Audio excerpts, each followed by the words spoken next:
इसमें मैथ के question start हो गए हैं। तो इसमें जो मैथ के क्वेश्चन पूछे गए हैं वो देख लेते हैं। जैसे कि आपको ये क्वेश्चन पूछा गया था कि आप इसको सरल कीजिएगा।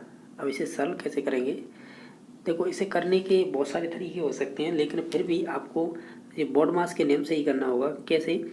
पहले तो आप 12 हटाएंगे, यानी पहले कोष्टक को सॉल्व करेंगे, यानी इसे 12 हटाएंगे तो इसमें से इसे घटाएंगे तो पॉइंट बचेगा 3। ठीक है। फिर ये है ना 4.07, फिर इसमें से इसे घटाएंगे, फिर बच के आएगा इसका 3.77। ठीक है, ये ध्यान रखना, ये आएगा। क्यों क्यों आएगा? अगर 4.07 से हमें घटाना 0.3 तो इसका 0 लग जाएगा, तो ये 7 और इसमें से जो 4 है इसमें से एक हाथ सुन लेंगे तो यहाँ पे आ जाएगी 7 पॉइंट हो जाएगा 3.77। ठीक है। अब ये हमने जो कोष्टक है ना, इसका टोटल का मान कितना आया? वो आया 3.77, जैसा आप देख पा रहे हो। इसका मल्टीप्लाई करना पड़ेगा 1.6 से। अब इसकी वैल्यू कितनी आएगी? तो इसकी वैल्यू जब आप इसे मल्टीप्लाई करेंगे तो ये आएगी 6.032, ये आएगी वैल्यू इसकी निकल के। ठीक है, यानी 6.032। अब इसे है इसमें से घटाएंगे डायरेक्टली 8.5 में से। अगर इसमें से घटाएंगे तो ऑप्शन नंबर इसका 1 सही हो जाएगा। आप खुद से भी करके देख लेना, जो मैंने बताया ना, अगर घटा के और है आप इसका मल्टीप्लाई करेंगे 1.6 का, फिर इसमें से घटाएंगे तो यही मान निकल के आएगा 1 नंबर। इसमें से आपको है आंकड़े दे रखे हैं, इसमें से हमें माध्यिका बतानी है। माध्यिका देखो, अगर विषम अंक होंगे ना इनमें से, तो बीच का जो नंबर होगा उससे निकल आएगा। अगर सम होगा तो फिर आप मध्य के 2 अंक लेके जोड़ के उनमें 2 का भाग दे दीजिएगा। इसके और भी तरीके होते हैं, लेकिन सरल तरीका यही होता है जब आंकड़े दे रखे हों, जो नंबर डिजिट दे रखे हों तब। जैसे कि पहले तो इसे हम आरोही क्रम में लगाएंगे। आरोही क्रम में कैसे लगाएंगे? इसमें से छोटी है 17 और इससे बड़ी है 18, और 18 हो गई। फिर उसके बाद क्या है? बड़ी 24, फिर उससे बड़ी 25, 25 से बड़ी और कौन सी है? 25 से बड़ी हो जाएगी इसमें और, तो 35 दिखाई दे रही है, और 35 से बड़ी 36 दिखाई दे रही है, और 36 से बड़ी 46 दिखाई दे रही है।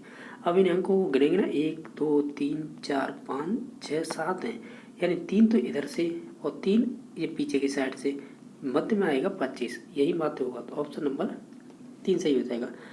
जब आपको विषम दे रखे हैं तब तो ऐसे करेंगे। अगर सम होता बाई चांस तब क्या करते? फिर हम 2 जो मध्य के होते हैं ना उन्हें जोड़ लेते हैं, फिर 2 का भाग दे देते तो उससे आंसर निकल के आ जाता।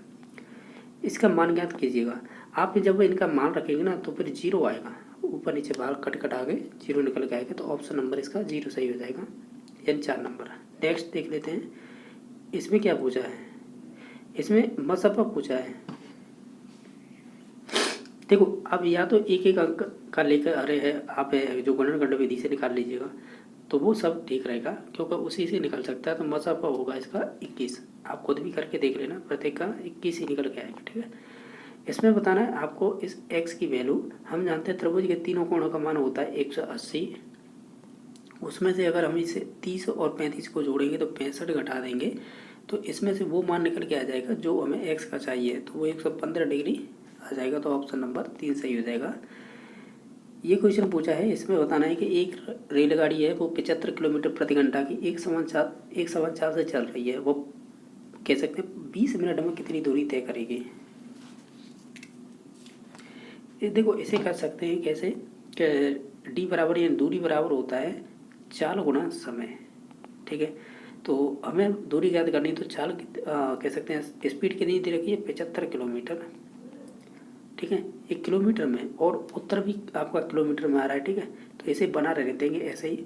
समय दे रखा है 20 मिनट, और हमेशा ध्यान रखें इकाइयाँ समान की जाती हैं। तो जब ये किलोमीटर प्रति जो चाल दे रखी है किलोमीटर प्रति घंटा में, तो इसे भी घंटे में ही चेंज करना होगा। तो हम 60 का भाग दे देंगे तो ये घंटे में चेंज हो जाएगी। तो 0 से 0, 2 से घटेगी 3, 3 से 75 घटेगी 25 बार, तो ये दूरी निकल के आएगी 25 किलोमीटर। क्वेश्चन नंबर नेक्स्ट है, इसमें से बताइएगा 0 का स्थानीय मान क्या होगा? जो अंक जहाँ पे दिखाई देता है ना वही स्थानीय मान होगा। जैसे 0 है तो इसका 0 है, उसके बाद 2 अंक है इसमें 0 लगेंगे। इस प्रकार का कोई ऑप्शन दे नहीं रखा है तो इसका मतलब 0 ही आएगा। ठीक है, वैसे 0 के पीछे कितने भी 0 लगा लीजिएगा वो 0 ही मान रहेगा, तो ऑप्शन नंबर 2 सही हो जाएगा। ये दे रखा है समांतर श्रेणी, जैसे कि -37, -33, 29, इनमें कहीं ना कहीं आप देखेंगे तो -4 का अंतर चल रहा है, ये डी का मान निकल आएगा, यानी सार अनुपात। अब क्या करेंगे हम, इसका प्रथम 12 पदों का योगफल, तो इसका जब आप करेंगे ना इसे, तो इसका -180 आएगा, आप करके देख लेना, ठीक है। या तो आप डायरेक्टली जोड़ के देख लेना, या फिर आप सूत्र में पढ़ करके तब देख लेना। इसका योगफल है 12वें पदों का योगफल है वो -180 आएगा। ये कह रहा है कि सरल कीजिएगा, आप खुद से भी कर सकते हैं, ये तो सिंपल ही है। जैसे कि ऊपर जो डाटा है ना उससे कुछ मत कीजिए, जैसा है उसे रहने दीजिए, नीचे के डाटा को ऊपर लेके चलते हैं। जैसे कि 9 है, 9 का अगर हम क्या करेंगे, 9 का हम ऐसा करते हैं, 3 का वर्ग ही तो होता है 9। अब जो 3 का वर्ग होता है तो हम इसे ऊपर लेके जाएंगे ना, तो ये माइनस हो जाएगी। तो ये जो 3 की पावर 4 है ना, इसमें से -2 करेंगे तो कितना बचेगा, ये 3 की पावर 2, तो ये 9 हो जाएगा। ऐसे ही नीचे 4 दे रखा है ना, ये 2 की पावर 2 हो जाएगा, यानी 4 2 की पावर 2 हो जाएगा, यानी 2 का वर्ग, ठीक है। तो ये 4 है ना, या 2 का वर्ग है, जो ऊपर की साइड जाएगा तो इसमें 2 की घात 5 है ना, इसमें से माइनस हो जाएगी 2, तो फिर ये बचेगा कितनी, 2 की पावर 3, तो ये 8 मान हो जाएगा। देखो 2 पहले थी 9 बची थी, ये 3 की पावर 2 से घटाने के बाद 4 में से, और ये 8, तो हम ये कहेंगे 2 × 9 × 8, ऐसे मल्टीप्लाई कर लेना। 9 8 72, 72 दूनी होते हैं 144, तो ऑप्शन नंबर 4 सही हो जाएगा। क्वेश्चन नंबर नेक्स्ट है, इसमें से वो छोटी से छोटी संख्या ज्ञात कीजिए जिससे संख्या 81 को भाग देने पर भागफल एक पूर्ण घन प्राप्त हो। पूर्ण घन, तो 81 में किसका भाग दें, आप इनमें संख्याओं में से देखें। अगर 27 का भाग देंगे तो 3 प्राप्त होगा, 81 का भाग देंगे तो 1 प्राप्त होगा, 9 का भाग देंगे तो ये आपका 9 में 81 तो 9 ही प्राप्त होगा, लेकिन आप 3 का भाग देंगे तो 27 प्राप्त होगा। हमें क्वेश्चन में क्या कह रहा है, भाग देने पर भागफल है ना, जो भागफल है ये भाग दिया है, और जो बचे हैं ये भागफल ही है एक तरह से, तो वो पूर्ण घन हो, तो ये पूर्ण घन है किसका, 3 का, तो फिर इसका राइट आंसर क्या हो जाएगा, तो इसका राइट आंसर फिर 4 नंबर ऑप्शन हो जाएगा ना, यही तो प्राप्त हो रहा था, ठीक है। तो ऑप्शन नंबर इसका 4 नंबर ऑप्शन हो जाएगा, ठीक है। नेक्स्ट देख लेते हैं, इसमें ये क्या है कि आपको पूछा है ये हिंदू अरेबिक अंक क्या होंगे इनके, तो देखो जो एल होती है ना वो तो 50 होती है, और जो एक्स दिखाई दे रही है इसका मान होता है 50, वो सॉरी 10 होता है, तो 10 + 10 3 बार है ना, 3 बार लिख लेंगे, तो एल तो हो गई 50, बाकी ये एक्स होती है वो 10 होगी, दूसरी 10 और एक ये तीसरी 10, फिर उसके बाद लिख रखा है VI, इसका मतलब होता है आप जानते होंगे 6 मतलब होता है इसका, तो ये 6 और जोड़ लीजिएगा। जब आप इन्हें 50 10 60 और 10 70 80 और 6 86, तो ऑप्शन नंबर 3 सही हो जाएगा। क्वेश्चन नंबर नेक्स्ट है, ये कह रहा है कि किसी राशि का 5 वर्ष का साधारण ब्याज है, यानी सरल ब्याज है, वो 77.50 रुपये है, तो उसी दर से उस राशि का 4 वर्षों का सरल ब्याज क्या होगा। तो आप एक काम कीजिएगा, देखो ये 5 वर्ष का दे रखा है, हमें 4 वर्ष का ज्ञात करना। हम ये जानते हैं साधारण ब्याज होती है ना, प्रत्येक वर्ष है वो समान ब्याज होती है, जैसे कि प्रथम वर्ष में होगी उतनी सेकंड में लगेगी, तीसरे में चौथे में इस प्रकार होती है। तो हम ये कहेंगे 5 वर्षों का ब्याज है वो आपको 77.50 दे रखा है, या 77.50 दे रखा है, तो एक वर्ष का निकालने के लिए इसमें 5 का भाग देंगे, तो ये आएगा कितना निकल के 5 × 5 परम 25, और फिर परम 25 है, यानी हम ये कहेंगे 15.50, यानी 15.5 रुपये आएंगे। ये कितने का है, एक वर्ष का, पूछा कितने का है, 4 वर्ष का, इसमें 4 का मल्टीप्लाई करेंगे तो 62 रुपये बन के आएंगे, आप करके देख लेना, ठीक है। नेक्स्ट क्वेश्चन नंबर क्या है कि उस लंबवृत्तीय शंकु का आयतन ज्ञात कीजिए जिसकी त्रिज्या दे रखी है 3.5 सेमी, ऊंचाई दे रखी है 12 सेमी। तो हम जानते हैं कि लंबवर्ती शंकु है ना, इसका आयतन क्या होता है, इसका आयतन होगा 1/3 πr²h, ठीक है। जिसमें से हमें देखो r का वैल्यू दे रखा है ये 3.5, h की वैल्यू दे रखी है ये, अब इसे फिट करके आपको 1/3 और पाई की वैल्यू रखेंगे 22/7। इसके अलावा r 3.5 है, इसका वर्ग हो जाएगा क्योंकि r का स्क्वायर है, सूत्र में देखिएगा, और h की वैल्यू दे रखी है 12। अब इसे काटा पीटी करेंगे तो कितना आएगा, 154 सेंटीमीटर क्यूब आएगा, ठीक है। तो ऑप्शन नंबर 2 सही हो जाएगा। ये कह रहा है पाइथागोरस तर्क लिखिएगा, जो इसके 2 सदस्य दे रखे हैं, एक तो 16 दे रखा है, एक दे रखा है 63। आप तो एक ध्यान रखिए, ये जब भी पाइथागोरस लगती है ये समकोण त्रिभुज में लगती है, यानी आप ऐसे कह सकते हैं कर्ण का वर्ग, ये तो जानते होंगे, बराबर होता है आधार का वर्ग प्लस लंब का वर्ग, ये चीज़ तो आप जानते होंगे। तो इसमें क्या होता है कि अगर दो आपको कह सकते हैं सदस्य दे दिए या दो डाटा दे दिए, तो आपको तीसरा डाटा निकालना है। तो इसकी ये ट्रिक होती है, या तो आपको ये ट्रिक याद हो कि अगर 16 और 63 दे दी, तो इसका अगर तीसरा सदस्य देखें तो कौन सा होगा, तो वो हो जाएगा 65। अब इसे निकालेंगे कैसे, हम मान लेते हैं कि 65 यहाँ पर कर्ण है, ठीक है, 65 का वर्ग करेंगे, ठीक है, और बाकी जो दे रखे हैं उन्हें योग कर लेंगे, जैसे कि 63 का वर्ग कर लेंगे और प्लस 16 का। अगर इन्हें करके अगर ये 65 का वर्ग जितना है उतना आ जाए तो नीचे तौर से ये त्रिक माना जाएगा। और सभी ऑप्शनों को करेंगे तो इसमें टाइम लगेगा।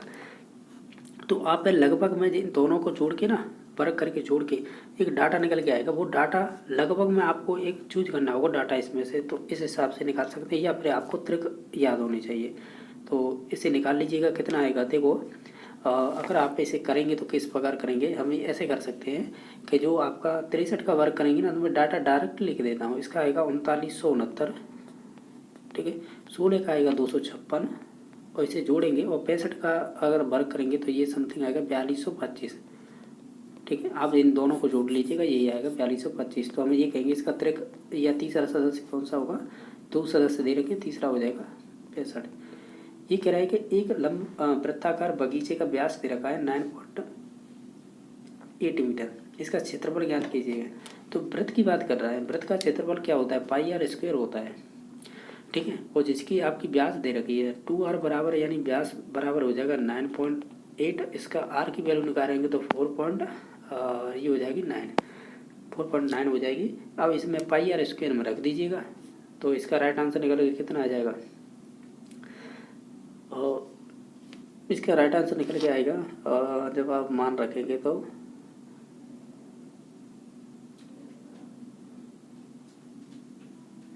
ये आएगा पहला ही ऑप्शन हो जाएगा, यानी 75.40 मीटर स्क्वायर। नहीं तो आप देख लीजिएगा 22/7, और बाकी जो आर की वैल्यू आई थी 4.9, तो इसे 2 बार लिख लीजिएगा। वर्ग दे रखा है क्योंकि पाई आर स्क्वायर इसका सूत्र था, उस हिसाब से आप काटेंगे तो 0.7 आएगा। 22, या तो ऐसा कर लीजिएगा, जो आपका जो 22 इंटू ये बचा है वो देखिएगा 0.7 इंटू 4.9। अब इसे आप मल्टीप्लाई करेंगे सभी का, तो वो मान निकल के आएगा 75.40। तो ऑप्शन नंबर 1 सही हो जाएगा। क्वेश्चन नंबर नेक्स्ट है, ये दे रखा है, इसमें बताना है आपको, क्या बताना है कि आपको दे रखा है 2x² - 5x + 3 बराबर 0 के मूल ज्ञात कीजिएगा। तो एक काम कीजिएगा, देखो ये चीज़ आप जानते हैं तो अच्छी बात है, नहीं तो आप इन दोनों का मल्टीप्लाई कीजिएगा तो कितना होगा, ये 6 हो जाएगा। आपको ऐसा डाटा सोचना है कि अगर आप मल्टीप्लाई करें तो 6 आ जाए, जैसे 3 × 2 6 आ रहे हैं, और उन्हें अगर घटाएं वो सॉरी या तो जोड़ें तो फिर वो -5x आ जाए या 5 आ जाए। तो आप इन दोनों को माइनस में ले लीजिएगा, तो जोड़ेंगे तो माइनस की 5x हो जाएगी या 5 आ जाएगी।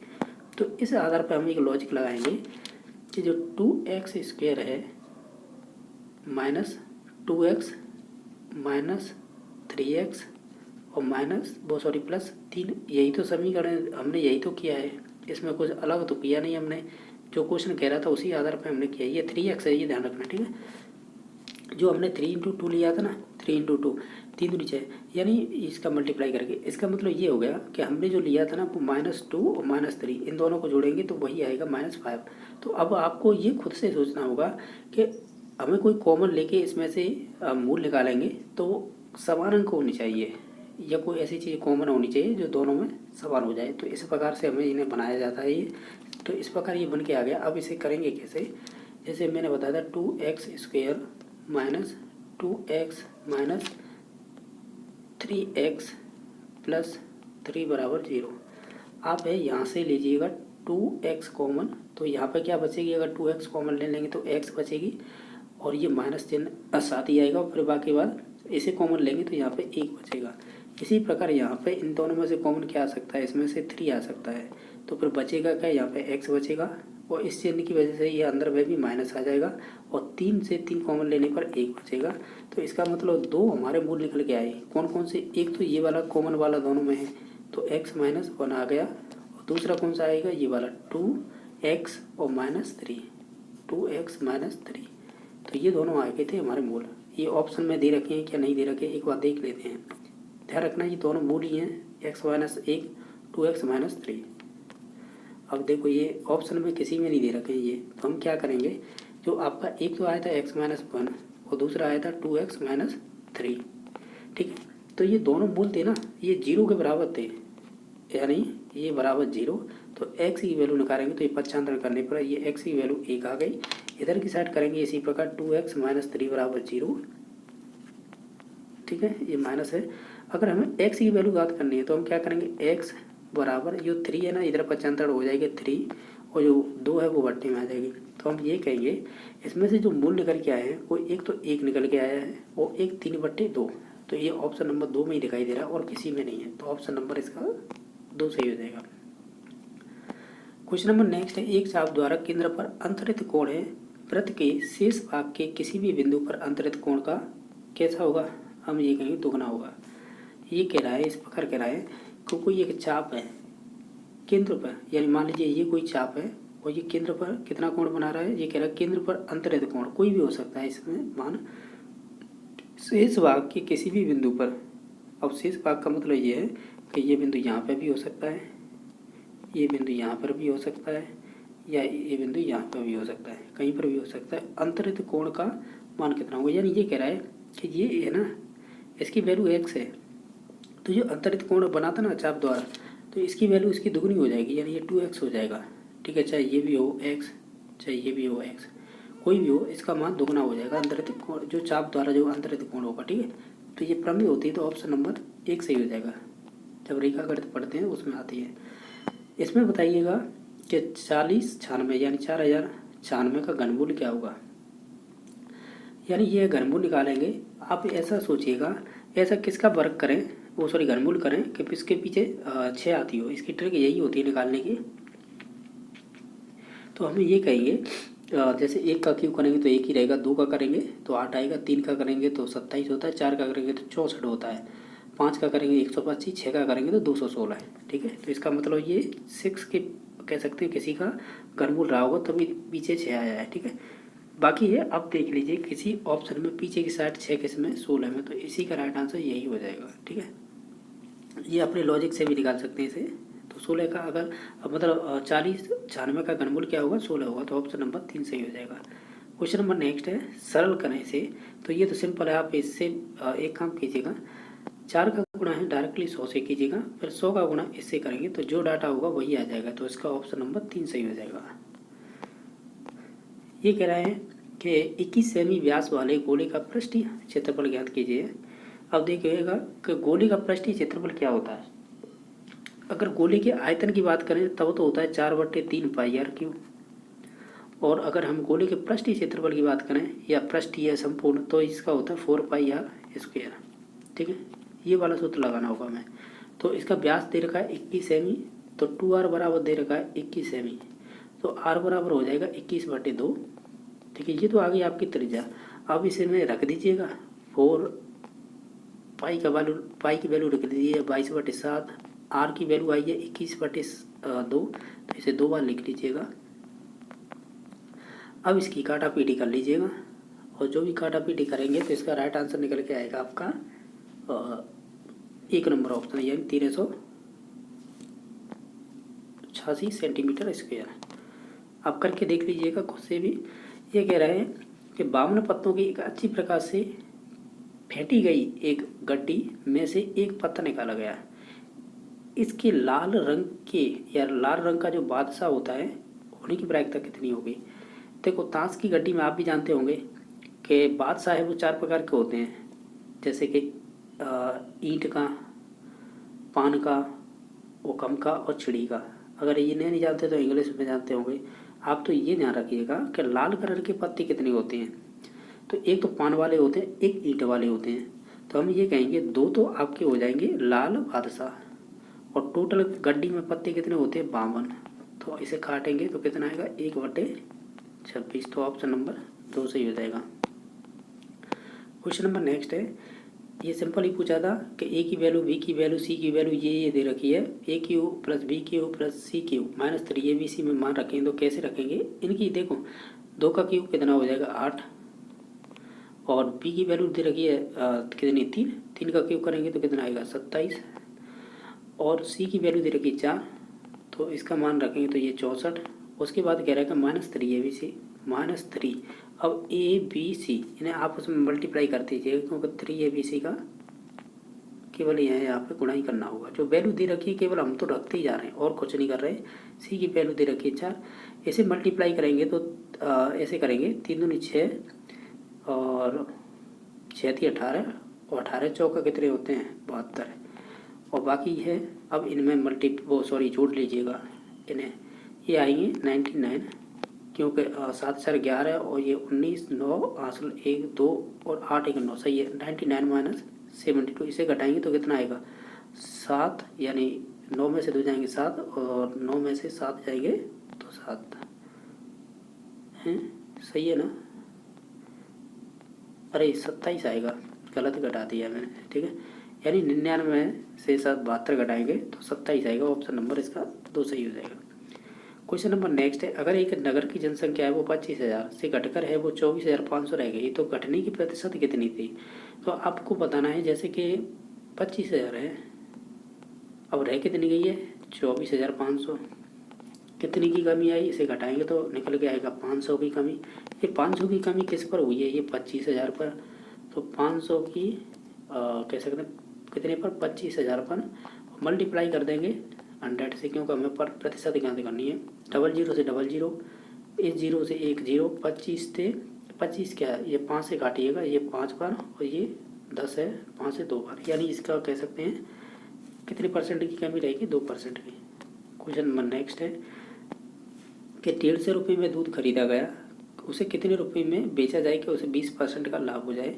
150 रुपये की कोई चीज़ है, उसे आपको 1 से मतलब ये कर 20% का लाभ चाहिए, यानी उसे आप 120 में बेचना पड़ेगा, बट्टे में 100% की जगह। बाकी 0 से इन दोनों को काट दीजिएगा, 12 का गुणा 15 से करेंगे तो 52 60 और 12 और 6 18, यानी 180 रुपये आएंगे। तो ऑप्शन नंबर 2 सही हो जाएगा। क्वेश्चन नंबर नेक्स्ट है, इसमें क्या पूछा गया है, एक बहुपद दे रखा है ये वाला, ठीक है। इसको x - 2 से भाग देने पर है शेषफल कितना प्राप्त होगा। अगर शेषफल की बात करें ना, जैसे आप भागफल यानी भाग दे रहे हैं, आप ऐसे 0 के बराबर कर दीजिएगा, x - 1 बराबर 0, फिर x की वैल्यू निकाल लीजिएगा, 1 निकल के आई, इस 1 की वैल्यू को डायरेक्ट रख दीजिए, जो मान आएगा वो यही आएगा। अब मैं इसकी वैल्यू रख के देख रहा हूँ, आपको डायरेक्टली बता रहा हूँ। देखो जहाँ पर भी x है ना, वहाँ पे 1 रखेंगे, और उसका जैसे ये इसमें दे रखा है तो मैं एक एक करके ही बता दूँ, क्योंकि डायरेक्ट बताऊँगा तो आप ये कहेंगे। देखो 3x की वैल्यू हमारी निकल के आई थी कितनी, प्लस की 1 आई थी, तो अब है x की जब रख दीजिएगा, उसका उसकी घात है जो 4 है वो लगा दीजिएगा। इसके बाद -4 x की वैल्यू 1 रखेंगे और इसका क्यूब कर दीजिएगा, फिर है 3, फिर 1 रखिएगा, फिर -1, ये निकल के आया है। तो अब 1 पर कोई भी घात हो वो 1 ही रहेगी, तो ये होगा 3 - 4 - 3 - 1, ये प्लस की है, ये माइनस की कट जाएगी, बाकी बचेगा कितना -5। तो ऑप्शन नंबर है 1 सही हो जाएगा। क्वेश्चन नंबर नेक्स्ट है, इसमें आपस में आपको मल्टीप्लाई करना है, तो ये तो सिंपल है, आप खुद ही भी कर सकते हैं। इसका ऑप्शन नंबर 3 सही हो जाएगा। ये है कि आपको बताना है कि जो 9801 है ना, कि वर्गमूल में इकाई अंक की संभावना क्या रहेगी, जिनके भी पीछे 1 आती है। तो ऐसे कौन कौन से अंक है जिनका हम वर्ग करें तो उनके पीछे आती है। जैसे 1 का वर्ग करेंगे तो कितना आएगी, 1 ही आएगी, और आप है 9 का वर्ग करेंगे तो कितना आएगा 81, यानी इसके पीछे भी 1 आ रही है, तो इन दोनों के पीछे आ रही है, तो 1 और 9 संभावना रहेगी, यही राइट आंसर हो जाएगा। नेक्स्ट क्वेश्चन नंबर है, इसमें बताइएगा कि बीच की दूरी क्या होगी। ये दे रखे हैं आपको बिंदु ये वाले, तो आप एक चीज़ जानते होंगे, जो हम निर्देशांक पढ़ते हैं ना उनमें आते हैं, ठीक है। तो देखो ये जो -5 है ये तो हो जाएगी x1, जो C1 है वो हो जाएगी y1। इसी प्रकार जो -1 दे रखी है वो हो जाएगी x2, और जो आपकी 3 दे रखी है वो हो जाएगी y2। इसका एक सूत्र चलता है, अब देखो ये मैंने लिख दी, यानी दो बिंदुओं के मध्य में निकाली जाती है, तब ये तो ये हो जाएगा। देखो मैंने मान तो बता दिए x1 और y1 ये, तो इसका एक सूत्र चलता है, वो चलता है x2 माइनस x1 का वर्ग प्लस y2 माइनस y1 का वर्ग। ठीक है, ये होता है। तो आप देखिए मान रख लीजिएगा, जैसे कि हमने बताया था, ये तो x1 हो जाएगी और ये y1 हो जाएगी, और -1 है वो हो जाएगी x2, और आपकी जो 3 है वो हो जाएगी y2। अब ये छोटे छोटे अक्षरों में लिखें, लेकिन आप ध्यान रखना, अब जो y2 है ना वो सॉरी x2 की वैल्यू कितनी दे रखी है -1, तो -1 रखेंगे। फिर x1 की वैल्यू दे रखी है -5, तो देखो इसमें ऑलरेडी माइनस लगा हुआ है चिन्ह, फिर उसके बाद माइनस, फिर 5 है। अब इसे बंद कर देंगे, इसका कर देंगे वर्ग। ठीक है, और बाकी ये अंडर रूट तो लग रहा है, फिर प्लस। इसी प्रकार y2 की वैल्यू दे रखी है 3, और y1 की दे रखी है 7, तो इसे करेंगे इस प्रकार, इसका कर देंगे वर्ग। जब आप करेंगे तो इधर से करेंगे तो क्या आएगा, आप खुद कर लेना, ये आएगा आपका 16। इधर से घटाएंगे तो 4 का वर्ग 16, यानी ये अंडर रूट में आपकी 32 आई। अंडर रूट में टोटल अब लास्ट में निकल के आई 32। ठीक है, अब 32 में से आप बाहर क्या निकाल सकते हो, इसे कर लीजिएगा। आप क्या करेंगे, ऐसा कीजिएगा, इसे लिख सकते हैं हम अंदर की तरफ 16 गुणा 2, क्योंकि 16 दूनी 32 होता है, और 4 का वर्ग 16 का वर्गमूल हो जाएगा 4, जो बाहर निकल आएगा, तो हम ये कहेंगे 4 कह सकते हैं अंडर रूट 2, ये वाला निकल के आएगा वैल्यू। तो ये ऑप्शन नंबर 3 में दे रखी है, यही राइट आंसर हो जाएगा। ये कह रहा है कि ऐसा कोण ज्ञात कीजिए जो अपने संपूरक कोण का समान हो। तो हम जानते हैं संपूरक कोण होते हैं जिनका मान है या योग है वो 180 आता है। एक होता है पूरक, जिनका कोण का मान होता है वो होता है 90 डिग्री। ठीक है, तो हमें पूछा है संपूरक, तो हम ये कहेंगे x + y बराबर 180, और इसमें से अपने संपूरक के समान होगा तो वो 90 डिग्री होगा। ठीक है, तो ऑप्शन नंबर कह सकते हैं 3 नंबर ऑप्शन हो जाएगा। ठीक है, नेक्स्ट क्वेश्चन नंबर देख लेते हैं। ये पूछा है 120 नंबर क्वेश्चन, और इसके ऑप्शन दे रखे हैं ये वाले। ठीक है, ये दे रखे हैं। तो अब इसमें पूछा क्या है वो देख लीजिएगा कि ये कह रहा है कि 2 बच्चे वाले 1500 परिवारों का यादृच्छिक रूप से चयन किया गया है। तो निम्नलिखित आंकड़े दे रखे हैं, एक तरफ तो परिवार में लड़कियों की संख्या, दूसरी तरफ परिवारों की संख्या है। तो यादृच्छिक रूप से चुने गए परिवारों की प्रायिकता क्या होगी, यानी इन परिवारों की संख्या क्या होगी, रैंडमली आपको बताना है। लेकिन आपको एक चीज़ ध्यान रखनी है, क्या ध्यान रखनी है कि 2 बच्चे वाले हैं ना, यानी यही तो कह रहा था कि ये इतने दे रखे हैं, तो इनमें ये दे रखे हैं, तो यादृच्छिक रूप से परिवार की प्रायिकता जिसमें एक लड़की हो। ठीक है, देखो क्वेश्चन है, इसे कंप्लीट पढ़िएगा कि यादृच्छिक रूप से चुने गए परिवारों की प्रायिकता ज्ञात कीजिए जिसमें एक लड़की हो। तो एक लड़की किस परिवार में, तो इस वाले में। तो हमें क्या बताना था कि परिवारों की प्रायिकता बतानी है। तो परिवार कितने थे, ये 814, यानी एक लड़की वाले 814 परिवार थे, कितने में से, 1500 में से। तो हम ये कहेंगे, इसे काटेंगे तो आएगा 407 बटे इसका हो जाएगा 750। 2 से काटने के बाद है ये डाटा निकल के आया, तो इसका ऑप्शन नंबर 1 सही हो जाएगा। इसके बाद है जो आपके EVS के क्वेश्चन पूछे गए वो भी देख लेते हैं। अब देखो EVS में क्या है कि EVS में आपके डायरेक्टली कुछ क्वेश्चन ऐसे हैं जो उस टाइम पे जैसे कि आप ऐसे कह सकते हैं GK से संबंधित पूछे गए थे। हालांकि हम आंसर देख लेंगे इनके, लेकिन अभी वर्तमान में इनका रोल नहीं है। वर्तमान में ऐसे क्वेश्चन अब नहीं बनते हैं, अब केवल पर्यावरण और साइंस से ज़्यादातर पूछे जाते हैं। जैसे इसमें पूछा गया था पाल, प्रत्यार और Rashtrakuta fill in the blanks नियंत्रण के लिए लड़े, जो कि हर्ष के बाद शक्ति का प्रतीक था। तो ये कन्नौज की बात कर रहा है, यानी जो पाल, प्रत्यार और राष्ट्रकूट कन्नौज पर नियंत्रण के लिए लड़े, जो हर्ष के बाद शक्ति का प्रतीक रहा था। तो ऑप्शन नंबर इसका 2 सही हो जाएगा। क्वेश्चन नंबर नेक्स्ट है, ये कह रहा है धातु के अमलगम में दूसरा तत्व कौन सा होता है। धातु के अमलगम में दूसरा तत्व होता है वो होता है पारा। तो ऑप्शन नंबर हो जाएगा 4। क्वेश्चन नंबर नेक्स्ट है, इसमें बताना है कि किसी भी विलेन का पीएच अगर 2 दे रखा है तो ये क्या होगा, हम ये कहेंगे जितना पीएच कम होगा ना मान वो उतना ही प्रबल होगा। तो ऑप्शन नंबर 3 सही हो जाएगा। जैसे HCl होता है, ये सबसे खतरनाक माना जाता है, क्योंकि आप जानते हो जो हमारा आमाशय होते हैं, आमाशय होता है, आमाशय मतलब पेट, उसमें जो आमाशय में है आपकी श्लेष्मिक ग्रंथियाँ पाई जाती हैं, जैसे श्लेष्मा बोलते हैं, तो उनसे निकलता है ये HCl। ठीक है, तो ऑप्शन नंबर इसका 3 सही हो जाएगा, जो कैसा होता है, बहुत ही खतरनाक होता है। तो इसका तो ऑप्शन नंबर 3। नेक्स्ट देख लेते हैं कि इसमें से प्राचीन वेद कौन सा था, उस टाइम में पूछा गया था, अब तो नहीं पूछे जाते हैं GK के। तो ऑप्शन नंबर 1 हो जाएगा ऋग्वेद। भारत में कहाँ सींग युक्त घंटा मिलते हैं, तो ये आपके असम में मिलेंगे, तो ऑप्शन नंबर 2 सही हो जाएगा। इसमें से बताइए कि उदासीन पिंड कौन सा होगा। उदासीन पिंड मीन्स ये है कि प्लस और माइनस समान हो जाए, वही होगा उदासीन। तो देखो 3 नंबर में कि ऋणात्मक एवं धनात्मक आवेश बराबर मात्रा में हो तो निश्चित तौर से वो उदासीन पिंड माना जाएगा।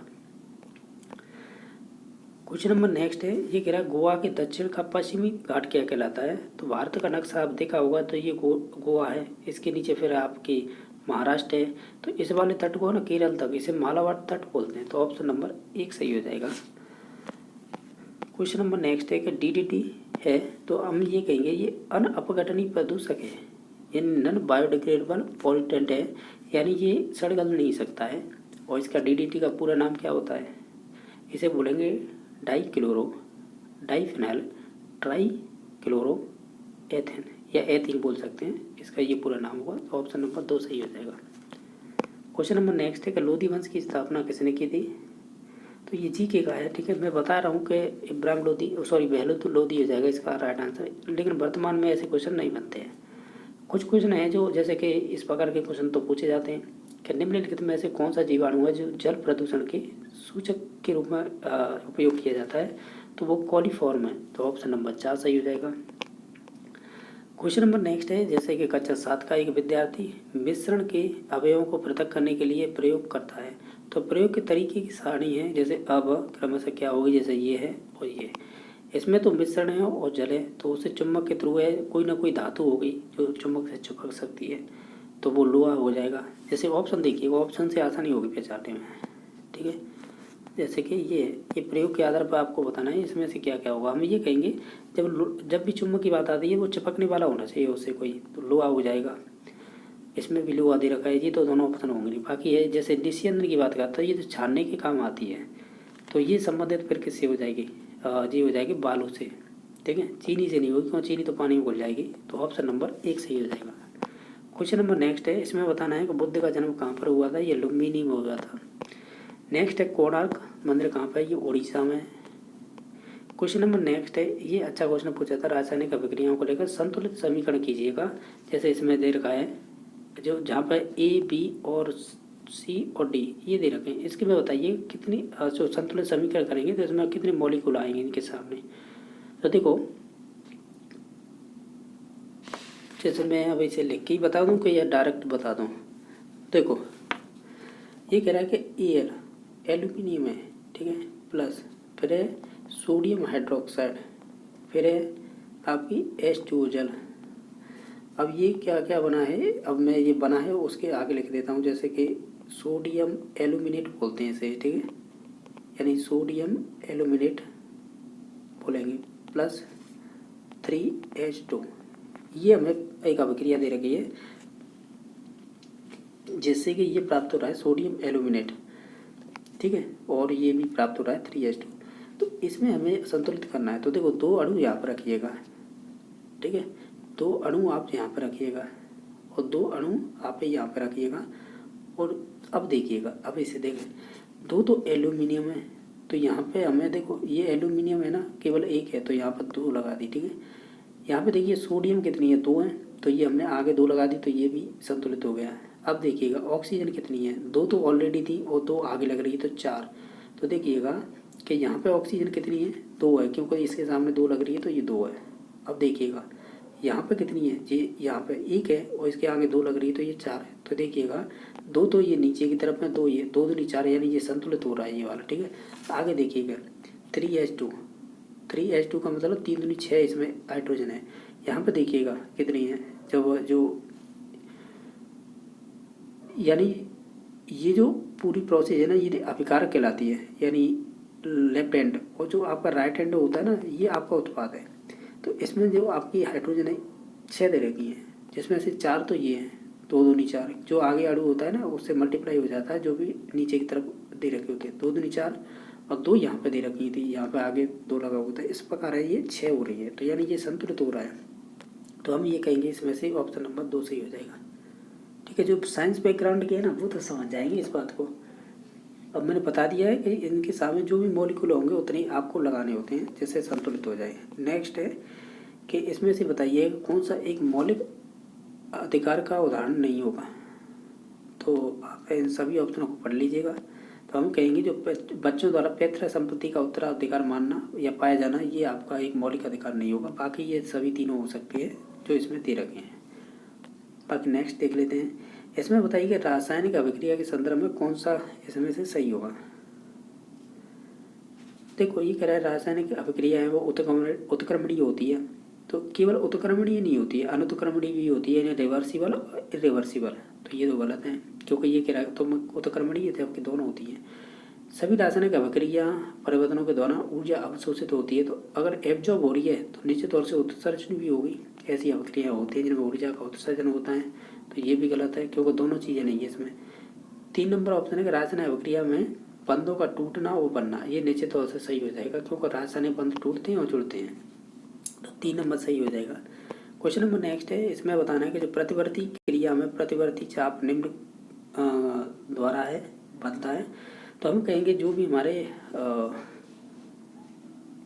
हमारे अगर इन सभी ऑप्शनों को देखिएगा किस हिसाब से हम लगा सकते हैं आंसर। आप जाइए ऑप्शन नंबर 2 पर। जो आपके रिसेप्टर होंगे ना वो जाएंगे आपके स्पाइनल कोड पर, स्पाइनल कोड है फिर जाएगा अपनी जो मांसपेशी है मसल, यानी ये क्रम रहेगा। तो ऑप्शन नंबर 2 सही हो जाएगा। क्वेश्चन नंबर नेक्स्ट है, जर्मनी के एकीकरण के पीछे किसका दिमाग था। तो वो आपके बिस्मार्क का था। ठीक है, तो ऑप्शन नंबर 3 सही हो जाएगा। क्वेश्चन नंबर नेक्स्ट है कि 2011 की जनगणना के अनुसार भारत में जनसंख्या घनत्व कितना था। ये उस टाइम पर पूछा था जिसका था 382। क्वेश्चन नंबर नेक्स्ट है, यदि एक चुंबकीय छड़ को लंबाई के 4 टुकड़ों में काट दिया जाए तो ध्रुवों की कुल संख्या कितनी हो जाएगी। कोई भी चुंबक ले लीजिएगा, अब इसे लंबाई में काटिएगा 1 2 3।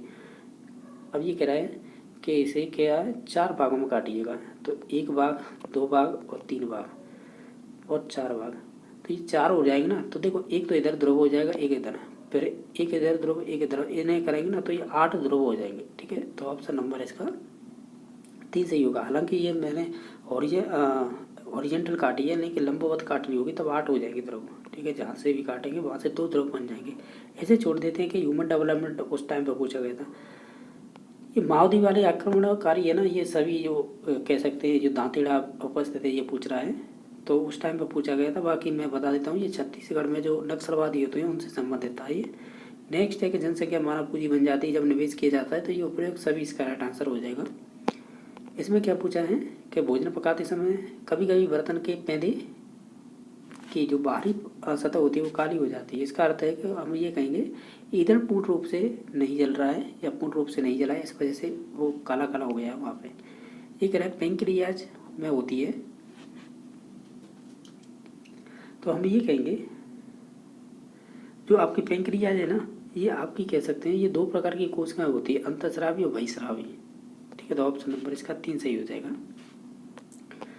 क्वेश्चन नंबर नेक्स्ट है कि इसमें से इसे छोड़िएगा, इसे देख लीजिएगा कि ये कह रहा है एक ताज़ा अंडा है शुद्ध पानी में डूब जाता है लेकिन नमक के संतृप्त विलयन में तैरता रहता है। इसका कारण क्या होगा। तो हम कहीं नमक के पानी का क्या है घनत्व तो ज़्यादा है, उच्च घनत्व होगा, तो ऑप्शन नंबर 3 सही हो जाएगा। इसमें बताना है किस विधि द्वारा प्रयोगशाला में ऑक्सीजन गैस बनाई जा सकती है। तो ऑप्शन नंबर 1 सही हो जाएगा। जो पोटेशियम क्लोरेट है ना, अगर जब मैग्नीशियम डाइऑक्साइड के साथ गर्म करते हैं ना तो इसमें ऑक्सीजन गैस बन जाती है, तो ऑप्शन नंबर 1 सही हो जाएगा। बाकी पानी के विद्युत अपघटन से नहीं, प्रकाश संश्लेषण से नहीं, तो ऑप्शन नंबर 1 ही सही हो जाएगा। इसमें बताना है कि इसे छोड़िए, वैसे देख लीजिए क्योंकि संविधान सभा के सदस्य रहे हैं, ये इम्पोर्टेंट है क्योंकि ये जो पॉलिटी पढ़ते हैं उसके लिए सही होगा। रणवीर सिंह हुड्डा थे। क्वेश्चन नंबर नेक्स्ट है, यदि किसी गेंद यानी किसी गेंद यानी एक गेंद किसी वेग से ऊपर की ओर उछाली जाती है, 50 मीटर ऊंचाई तक जाकर फेंकने वाले के पास लौट आती है, तो क्या इसमें से सही होगा? हम जो कहेंगे, क्या कहेंगे, ऊपर गई फिर वापस आ गई, और जहाँ पर भी कोई चीज़ वापस आ जाए तो उसका विस्थापन शून्य हो जाता है। तो ऑप्शन नंबर 3 सही हो जाएगा। और कोई क्वेश्चन बच रहा है क्या? और कोई नहीं है। तो इस प्रकार हमने देखो, ये पुराना पेपर है, शुरुआत हुई थी जब स्टेट की। इसमें 30 क्वेश्चन CDP के किए हैं हमने। ग्रामर के मान लीजिए 16-17 क्वेश्चन आए थे, हिंदी के किए थे। बाकी इंग्लिश के हमने इतने ही किए थे 15 के करीब, क्योंकि उसमें ग्रामर के देना वही किए थे, बाकी जो पैसे था वो नहीं किया था। 30 क्वेश्चन हमने मैथ के किए हैं, 30 ही क्वेश्चन EVS के, तो 90 और 30 मान लीजिए इन दोनों को। इस प्रकार हमने करीबन 120-21 क्वेश्चन किए हैं इस वीडियो के अंतर्गत। किसी क्वेश्चन को लेकर डाउट है तो कमेंट में बता देना। बाकी वीडियो देखने के लिए धन्यवाद।